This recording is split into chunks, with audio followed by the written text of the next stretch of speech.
வணக்கம். தமிழ் தேசம் செய்திகளுக்காக நான் மோகன்ராஜ் பழனி.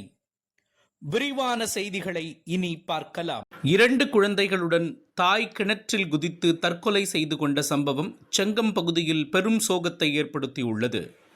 திருவண்ணாமலை மாவட்டம் செங்கம் அடுத்த சென்னசமுத்திரம் பகுதியைச் சேர்ந்த கூலி தொழிலாளி வெங்கடேசன் என்பவர் செங்கல் சூளையில் வேலை செய்து வருகிறார். இந்த நிலையில் கூலி தொழிலாளி அடிக்கடி குடித்துவிட்டு வீட்டில் தகராறில் ஈடுபடுவதாக கூறப்படுகிறது.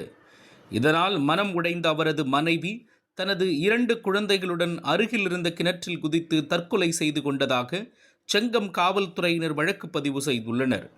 மேலும் செங்கம் தீயணைப்புத் துறையினர் தாய் மற்றும் 2 குழந்தைகளை சடலமாக மீட்டு உடற்கூறு ஆய்விற்காக அரசு மருத்துவமனைக்கு அனுப்பி வைத்தனர்.